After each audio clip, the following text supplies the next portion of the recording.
Un gran saludo a todos. Estamos en una entrevista muy especial para el libro Total, en ese interés del registro del patrimonio inmaterial.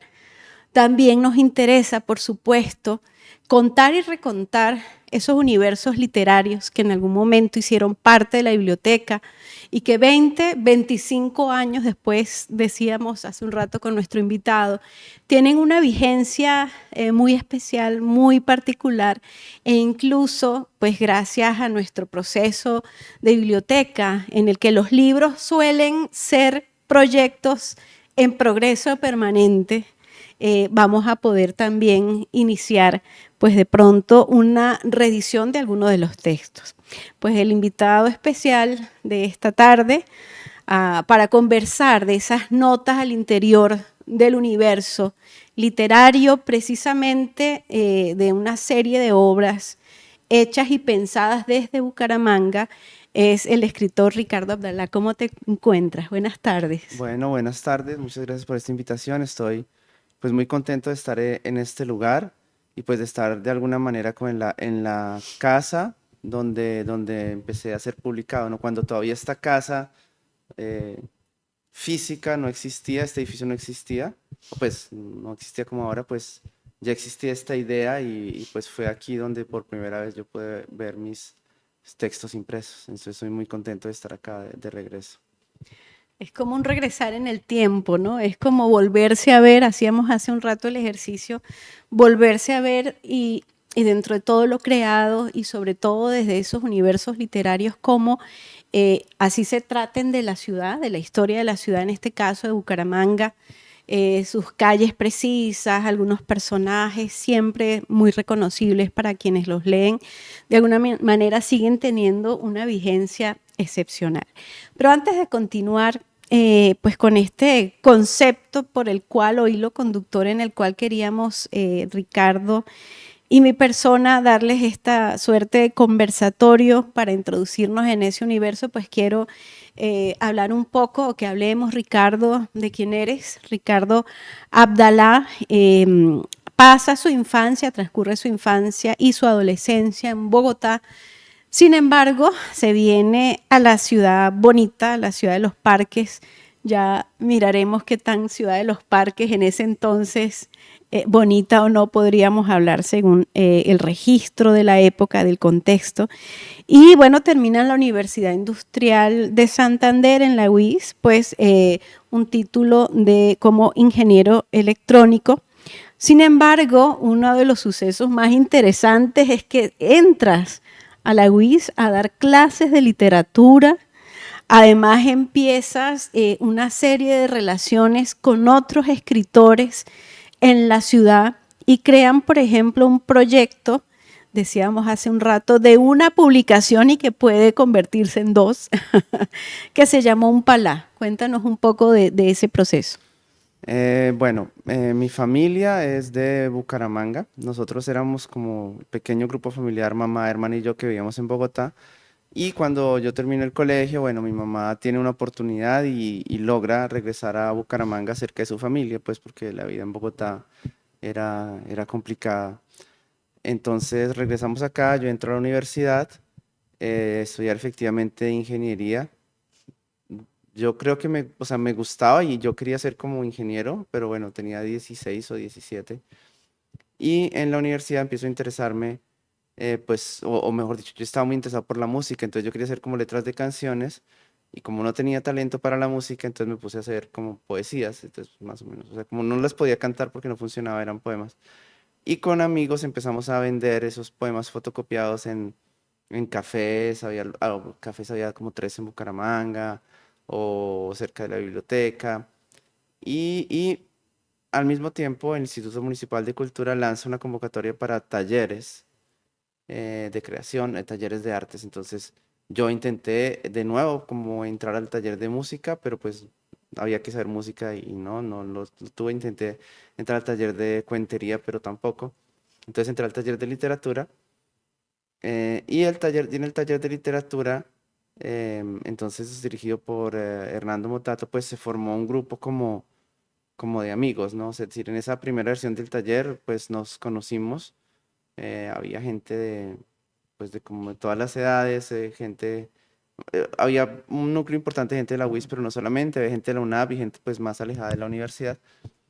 Y ese grupo se transforma en un par de años, como hacia el año 2000 yo creo, en el taller Umpalá, o sea, decidimos darle ese nombre y pensar una revista, porque bueno, uno siempre como que sueña como concretar, como poner en papel. Entonces así se forma el taller Umpalá.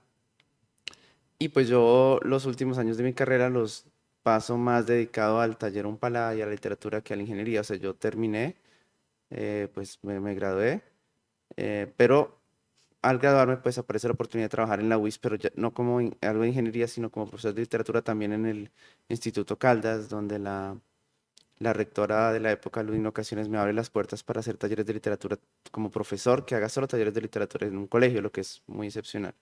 Y ya ahí pues como que mi camino estuvo decidido y me quedé en esto, pues en la palabra, digamos, con diferentes facetas. Cuéntame, Ricardo, ¿quiénes fueron los integrantes que recuerdes porque fueron amigos y que quizás hoy siguen escribiendo? ¿Quiénes formaron parte de Umpalá? Bueno, Umpalá era un grupo de gente que iba y venía y también como, a ver, como que íbamos y veníamos también en diferentes espacios dentro y fuera de la UIS. Eh, yo puedo pensar, por ejemplo, en Natalia Londoño, Luz Andrea Alma Castillo, em, Yamile Manrique, Joana Soto, Fabián Martínez, Jesús Álvarez, Óscar Esteves, Mario Echeverry, Miguel Castillo, pues así como de los grupos que fueron pasando.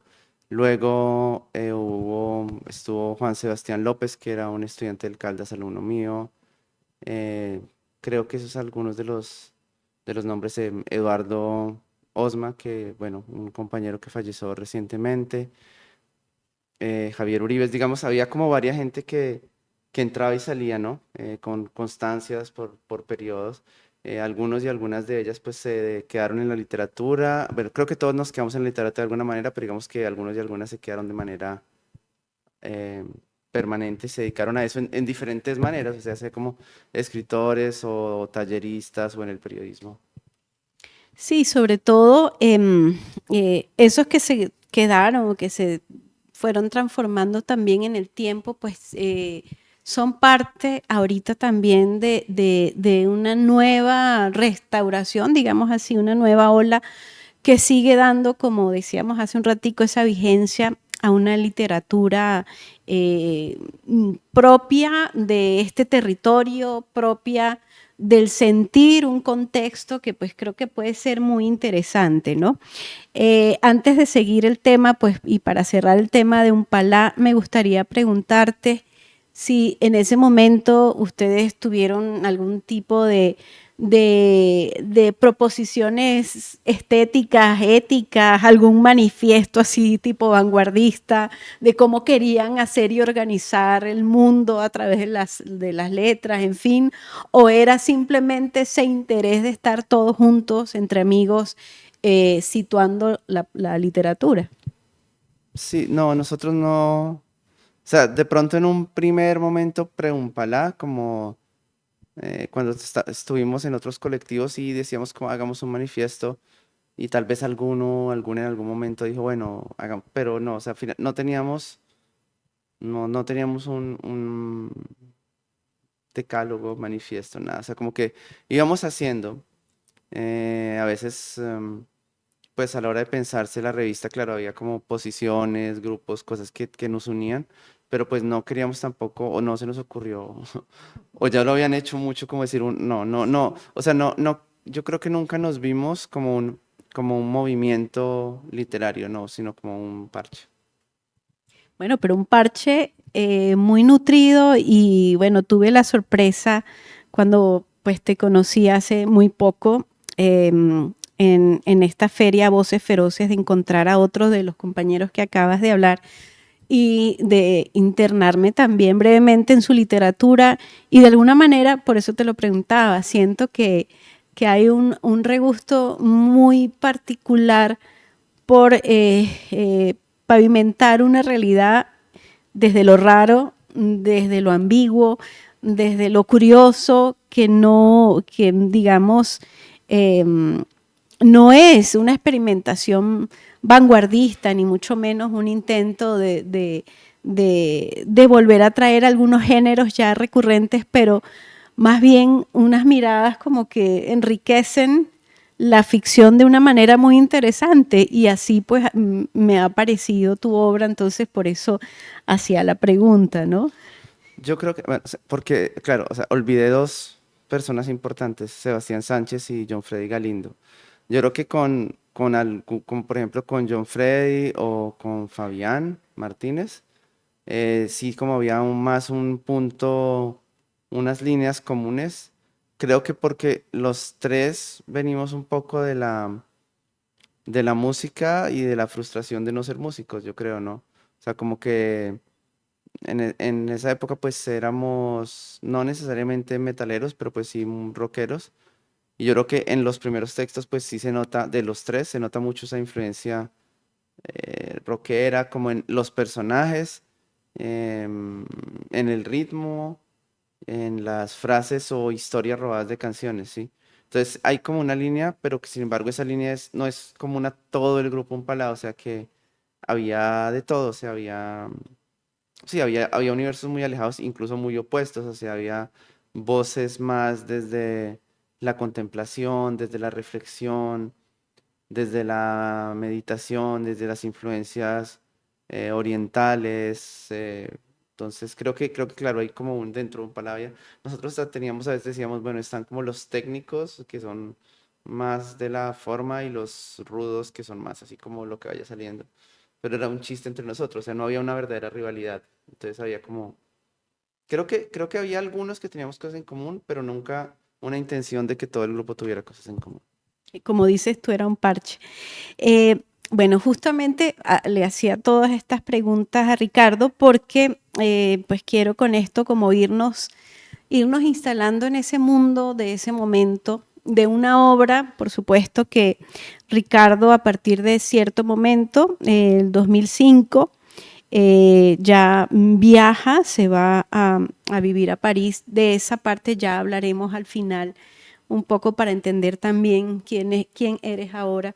Pero quisiera entonces irme a las obras que empezaron a surgir en ese periodo que tú me comentabas, que podríamos más o menos situar entre 1999 y 2009, y alrededor de los cuales hay al menos 5 textos, 5 libros, casi todos cuentos y un par de novelas que de verdad tienen esos vasos comunicantes de eso que hemos llamado tu universo bumangués. Entonces, entre esos, por ejemplo, está, por supuesto, y tú me lo acabas de corroborar, Noche de Quema de 1999, ese lo podemos tener en el libro Total.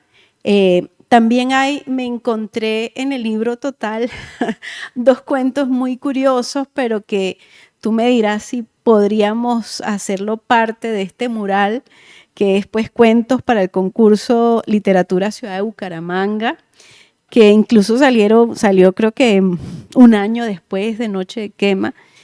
También está pues en esa línea de este universo, Licantropía, que ya es una novela del 2001, un libro de cuentos, El Desierto, del 2003, Kurt Cobain del rock estaba muerto, que es una biografía del 2005, Las extrañas circunstancias que rodearon la vida de William Cruz, aunque estos pues bueno, son digamos digamos biografías que estuviste haciendo paralelamente a este universo.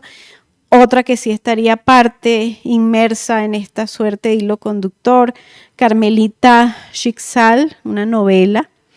Y recuérdame cuál sería el otro de estos.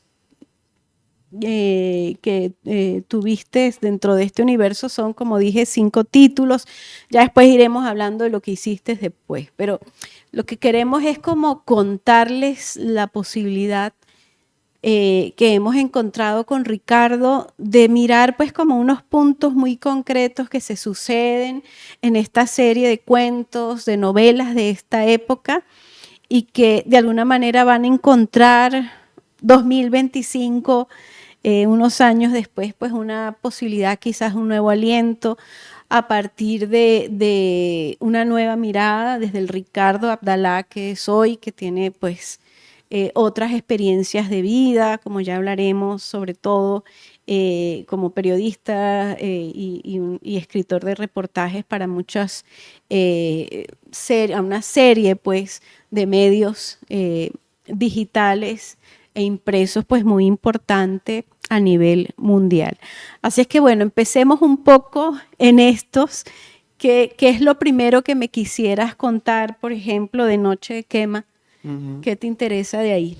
Es que yo creo que, a ver, cuando yo, bueno, entro al taller y empiezo, ya digo, bueno, finalmente lo mío es escribir y finalmente empiezo a mostrar algunos cuentos, pues yo tenía por ahí 18 años y la gente me dice, no, los cuentos están buenos, están bien hechos. Entonces yo empiezo como un trabajo de escribir muchas historias al tiempo. Entonces yo creo que yo paso el 99, 2000, 2001 escribiendo cantidades de historias y la que iba saliendo pues la iba como metiendo en un libro. Entonces Noche de Quema es una compilación de las historias que estaban listas cuando se hace aquí un concurso. Em, no, no, se hace un concurso, un cuento. Entonces yo envío Noche de Quema. La gente del taller, varias me dicen como, ese cuento va a ganar, o sea, ese cuento le quedó muy bueno. Y pues se lo gana. Yo pues tenía 19 años, creo. Entonces, pues una gran sorpresa ganarme un concurso, ganarme 1 millón de pesos, que era como una cantidad enorme de dinero. Y entonces el premio era publicar un libro. Entonces yo cojo las historias que ya están más o menos listas y armo Noche de Quema. Pero al mismo tiempo había otras historias que estaban escribiendo al mismo tiempo. Entonces, al poco tiempo hay un nuevo concurso, retomo como las otras historias y las pongo. em, Al mismo tiempo, pues Orlando Serrano de Sistemas y Computadores, que es como la génesis de la Casa del Libro Total, me propone sacar otro libro. Me dice, bueno, hay algo así de pronto más largo, entonces estaba la historia de Licantropía. Entonces, durante esos años hay como una escritura en paralelo de muchas historias que van apareciendo en libros por concursos. Entonces, y luego, pues finalmente hay alguna convocatoria de la UIS donde también piden cuentos. Entonces, yo voy poniendo esas historias, esa escritura en paralelo. eh, Tal vez en los libros de 2005 hay cuentos que yo estaba escribiendo al mismo tiempo que en el 99, pero que no estaban tan terminados. Y voy viendo cómo ese universo se va entrelazando, ¿no? Entonces, el personaje que aparece aquí aparece acá. Hay ciertos elementos que yo quiero que estén en todos los cuentos, al menos una vez nombrados. Y, entonces hay como una unidad, ¿sí? Que llega pues como hasta ese año. Entonces, no, o sea, no solo en los cuentos que están en los libros, sino en algunos que fueron publicados por ahí en revistas, todo, eh, pues aparece este universo común. Casi todos los cuentos pasan en Bucaramanga en esa época, digamos, son cuentos contemporáneos de su época. Y pues también por estas características de cómo funcionan los concursos, a veces con muy buena voluntad de promover, pero no necesariamente con una buena curaduría editorial. Entonces hay libros a los que les falta un cuento porque pues había que mandarlos, nadie se dio cuenta que faltaba un cuento. Hay algunos libros donde salen algunos cuentos revueltos o falta un pedazo. Entonces, pero al final pues los libros salen, ¿no? Entonces hay todo un universo que está ahí con algunos cuentos colados en ese universo, pero bueno, que más o menos paralelamente. Pero pues sobre todo una escritura que se fue haciendo al tiempo. Entonces ya cuando había la posibilidad de sacar un libro, pues yo mandaba lo que ya estuviera medio listo. Y hasta que pues, bueno, me hacen como algunas otras propuestas de trabajar otro tipo de textos y me lanzo otro tipo de escritura. Pero es muy interesante porque precisamente esa escritura en simultáneo te permitió pues atar cabos, atar personajes, reconstruir un universo muy propio. Y es que se nota, tú ya dijiste algunos de los elementos, por ejemplo, en la aparición de personajes o referencia a esos personajes de un cuento a otro. Hay una misma, digamos, obsesión también de una música, de un gusto musical que ya nos has dicho que es muy, muy personal en ti.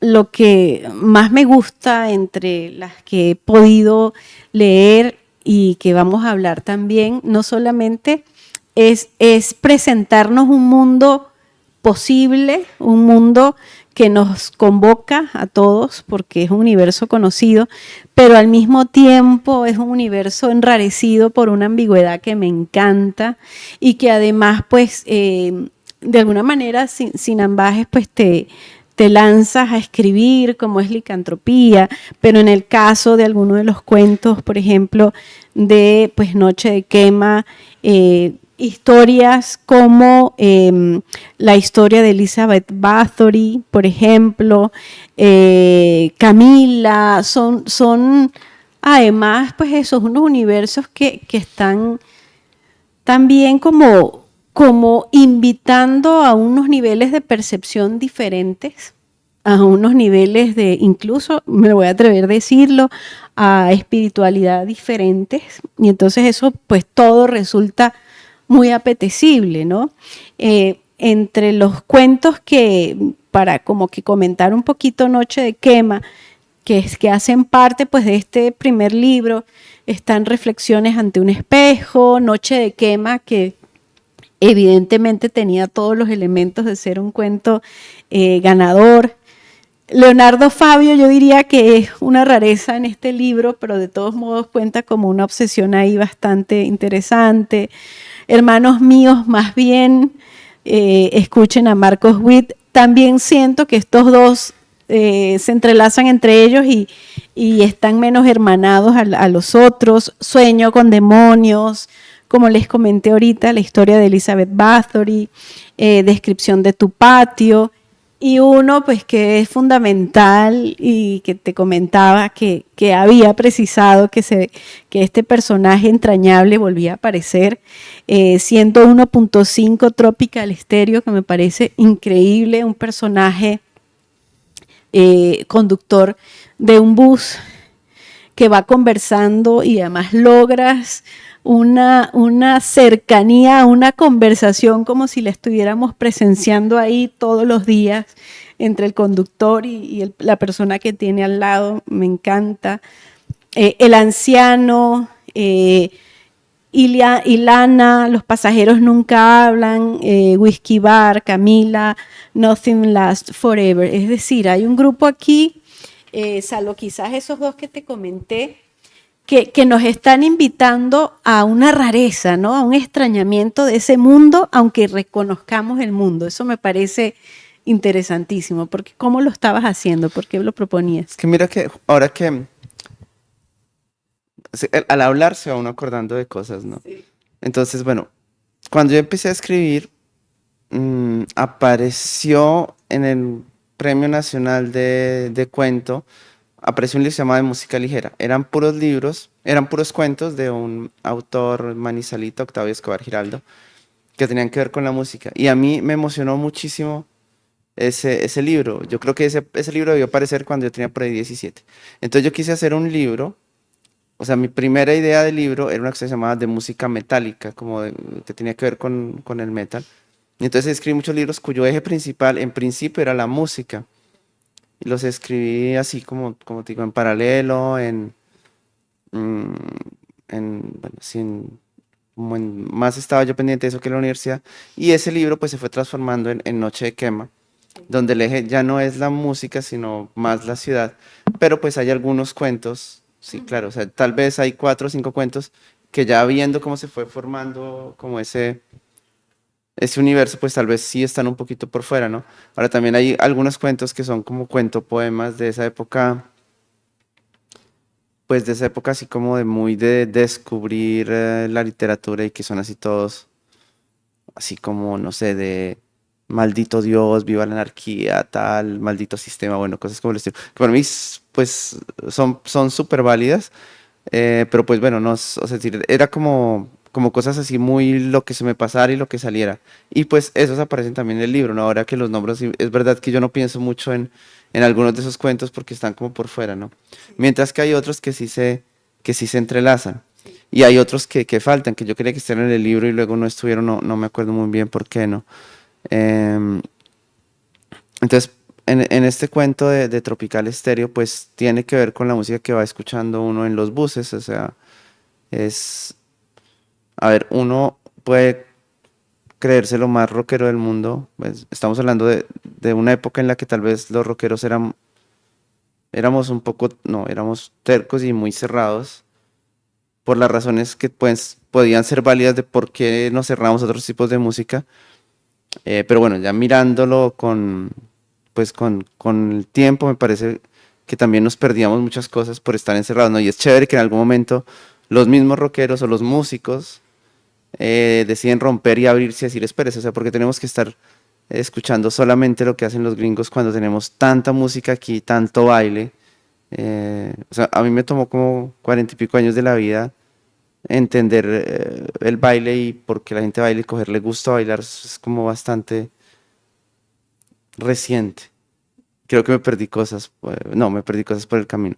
Pero entonces en ese cuento yo sí quería hacerle un homenaje respetuoso a la música de los buses, ¿no? O sea, yo creo que también, sí, la idea era, no era menospreciar o sea, claramente yo no iba a bailar vallenato, pero yo también quería como entender la gente que escucha vallenato y ahora pues creo que o sea, le entiendo más lo que la música le puede producir a uno y la vitalidad y las ganas de mover el cuerpo y sentirse vivo, em, al margen de que sea metal o sea salsa, lo que sea. Entonces ese cuento pues es particular porque yo quería como mirar ese mundo y así digamos, sí, mirarlo con respeto, ¿no? Como con cariño. Y es un personaje al que yo quiero tenerle cariño. Y le tenía cariño. O sea, es un personaje completamente inventado, pero nace de las conversaciones en los buses.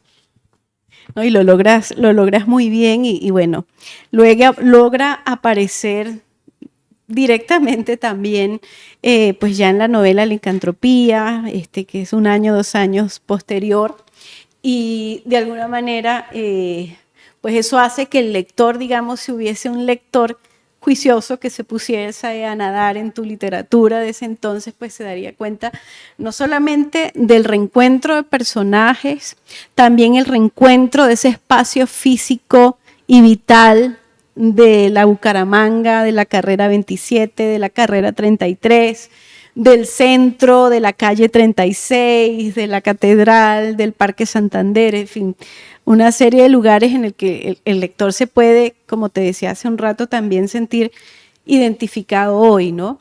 Y en eso también otro hilo conductor que encontramos allí es la necesidad que tienes de intercambiar voces, ¿sí? Esas voces narrativas que de pronto pasas de esa primera persona del personaje principal al del narrador omnisciente o de pronto incluso pasas a una voz de un segundo personaje y que se mete por allí y fíjate que de todos modos la lectura se hace muy sencilla, muy fluye muchísimo, o sea, hay que tener digamos como que la suficiente experticia para hacer ese conjunto de voces narrativas, esos quiebres de voces, y lo logras muy bien. Cuéntanos cómo fue esa intención allí. Bueno, creo que también, o sea, paralelamente al grupo de Umpalá, también había otros espacios importantes culturales en Bucaramanga. Eh, por ejemplo, estaba la Casa Sur, donde pues estaba Nelson Cárdenas, secundado por Iván Gallo, estaba el Cineclub de la UNAP con Ángel Nemesio Barba, y estaban algunos amigos más o menos vinculados a un palá, como Leo Carreño, Julia Martínez, que se interesaban por lo audiovisual. ¿Por qué digo esto? porque gracias a estas personas nosotros vimos en Bucaramanga muchísimo cine. O sea, había 3 cineclubs que funcionaban muy bien. Sur era una casa con un televisor que reunía 40 o 50 personas frente a un televisor pues en esa época no teníamos pantallas grandes, pero veíamos mucho cine. Entonces veíamos mucho cine viejo, mucho cine raro. Y yo creo que esa exploración del lenguaje viene más de ahí, o sea, como de ver que en una película de repente, o sea, veíamos películas donde la historia no se cuenta como en lineal, claro, pues porque además es post 90, o sea, es como post Tarantino, Dogma 95, todas esas cosas. Entonces, ¿cómo contamos de otra manera? Entonces, cambiar voces, cambiar narrador, dirigirse al lector como si uno supiera que el lector existe, como si el personaje supiera Y que el lector romper la existe. cuarta pared, Exacto, digamos. todo eso para mí viene Sí. del cine Ajá. visto en los cineclub que estas personas movían en Bucaramanga. O sea, creo que también hay hacia ellos una deuda muy grande de ponernos a pensar el lenguaje literario no solo desde los libros. Para mí es de ahí, es una intención muy de cine. No creo que sea original, creo que mucha gente lo está haciendo en ese momento, pero pues para mí viene de ahí. No, pero sí, ahora que mencionas eso, sí, por supuesto, todas esas experimentaciones de lenguaje que se hizo en la vanguardia cinematográfica de los años 20, que ya luego se hace como mainstream en los 90 con Tarantinos, Dogma vuelve a romper también una serie de cosas, por supuesto que trasvasa la literatura, pero también en las atmósferas que tú logras generar en estos cuentos también está, y no lo había visto así, pero creo que sí, también está ese interés por la imagen, ¿sí? Ese interés por la imagen que hace que lo describas sin que nosotros o el lector, digamos, se canse de ser descriptivo, porque no es descriptivo, pero sí logras también, es como una literatura de atmósferas, ¿no? Y bueno, eso me gustó muchísimo más. También pues están Desiertos y está Carmelita Chixal, que ya es una novela. Cuéntanos si realmente de estos dos libros pasas allá y quizás hay las mismas intenciones que tenías en los primeros. Sí, yo creo que sí, o sea, como te digo, sigue siendo una escritura en paralelo, o sea, Carmelita, que tal vez no se llama más bien Carmelita sola, pero bueno, que apareció como Carmelita Chixa, y los cuentos del desierto son, o sea, el desierto es prácticamente escrito al mismo tiempo que Noche de Quema, eso es como los que todavía no estaban listos, pero estuvieron listos un poquito después. Y Carmelita, pues, es un personaje con historia en el pasado que pone un poco las bases, como en los años, o sea, la historia empieza como en los años 40 o 50, que pone un poco las bases que explican las cosas que pasan en los otros libros, ¿no? Entonces, es una escritura paralela, es decir, Carmelita era un cuento con el que me gané o casi un concurso en Barranca que apareció como forma de cuento y luego fui volviendo, creo que por eso cambió de nombre, porque había que mandar otro concurso y no podía llamarse igual. Entonces por eso, o sea, se fue extendiendo para darle como un marco desde el pasado a la ciudad en la que iban a pasar estas historias de después. Pensaba ahorita, claro, o sea, aparte del cine, y sobre todo en estos libros, pues la música es una gran influencia en el ambiente. O sea, a mí me gusta mucho leer, pero digamos, comparado con muchos de mis compañeros y compañeras del taller, yo no leía tanto. O sea, yo no estaba como tan a la última, no me he leído un montón de cosas. em, pero en esa época yo sí me la pasaba escuchando música. Entonces, creo que la música da un ambiente, da un ritmo. em, y las letras de las canciones, pues pues son literatura, no siempre, pero muchas veces. Y también creo que Dan un ambiente emocional dan un también. ambiente, yo seguro era mucho más ¿cómo se dice? Escuchador, auditor de música que lector, o sea, mucho más. Bueno, y se nota, la mayoría de los epígrafes que introducen los cuentos, pues son fragmentos de canciones, ¿sí? O hablan de músicos, etcétera, etcétera. Bueno, Ricardo, después de haber tenido ese gran universo del que ojalá pueda haber una segunda oportunidad que sigamos conversando, pero que, digamos, esta conversación, y lo decíamos detrás de cámaras, que ojalá esto sea, o este repensar, sea como el inicio de una reedición de todo este proceso y que incluso lo podamos tener también de alguna manera con un interés de formalizarlo y tenerlo en conjunto y enriquecerlo con este otro derrotero de la conversación, de la entrevista, etcétera, etcétera. Bueno, ya nos queda muy poco dentro de estas notas al interior del universo bumangués de Ricardo Abdalá. Y bueno, contarles, no sé si quieres como contar un poquito en 2 minutitos que ya vamos cerrando, ese Ricardo que se va en el 2005, ya tienes 20 años por fuera, también tu experiencia como reportero, escritor, te ha traído también otras posibilidades de escritura y bueno, si quieres como contarnos ese poquito y nos despedimos, Ricardo. Sí, bueno, yo en modo muy aventurero y como lo que salga, pues me fui de Bucaramanga y del país en el 2005. Eh, no necesariamente tenía la intención de quedarme por fuera, eh, pero en ese momento, digamos, aparece como posibilidad eh, de, de ganarse la vida, pues la escritura periodística. Entonces, a mí sí me gustaba mucho la crónica y empecé a escribir algunas crónicas, pues primero en Vanguardia Liberal y luego eh, por un, no sé, por un golpe de fe de los editores de la revista El Malpensante en Bogotá me abren las puertas para publicar en Bogotá y empiezan a aparecer publicaciones con otras revistas. Entonces me dedico al periodismo. O sea, no es que yo lo pensaría, voy a dedicarme al periodismo, sino que me voy volviendo, o sea, es decir, finalmente se trata de escribir historias, solo que ya no hay ninguna posibilidad de inventar nada, pero aún utilizando pues lo que yo había aprendido en la escritura de ficción. Entonces a partir de ese momento comienzo a trabajar desde Europa para El Espectador, para pues, la mayoría de revistas colombianas, ¿no? O sea, como yo llegaba a hacer a veces 4, 6, 8 crónicas al mes para todo el mundo, para revistas de viajes, para revistas institucionales, pero pues también era una época, era una época muy, o sea, había muchas posibilidades de grabar la crónica larga en revistas como Gato Pardo, Rolling Stone, El Malpensante, Soho, Don Juan y en los periódicos. Entonces, pues yo me fui metiendo como en eso y me dediqué al periodismo. Después hubo pues algunas transformaciones. Ahora trabajo para la cadena Al Jazeera, pero mi producción es, digamos, no es escrita, sí es televisión. Entonces, o sea, hay algo de escritura, pero lo que es el formato es reportaje de televisión.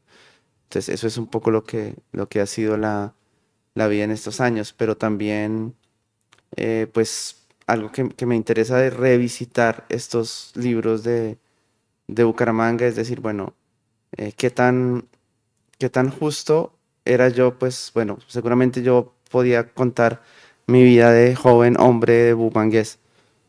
¿Qué tan justo fui yo con la mirada de otros personajes de clases que no eran la mía, de las mujeres?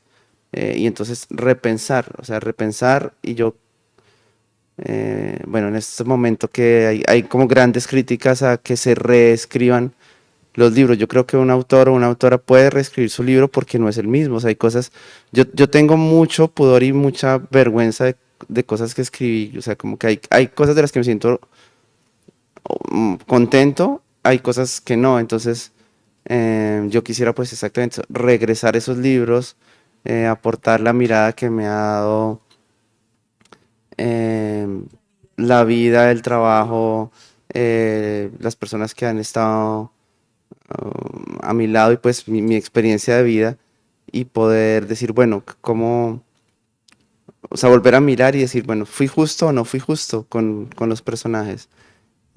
fui justo o no fui justo con las personas que no estaban hablando, pero que se veían representadas en los libros.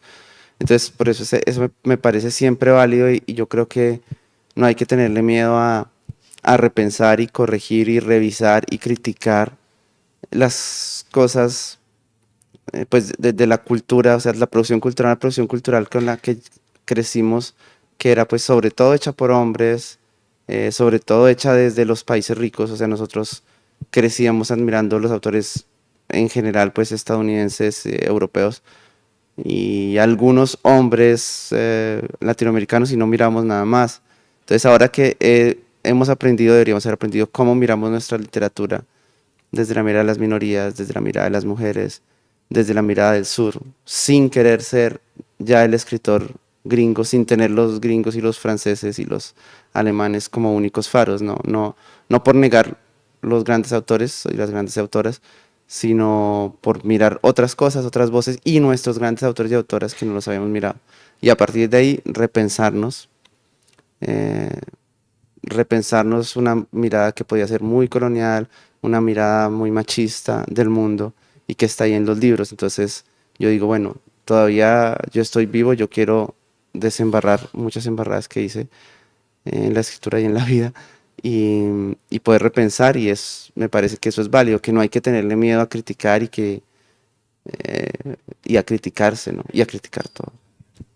Y sobre todo a esa posibilidad de la autoedición, pues que precisamente si decíamos al principio, si hay unas miradas que puedan mantenerse de alguna manera vigentes, no quiere decir que a nivel ético y estético puedan seguir, digamos, siendo planteadas de la misma forma.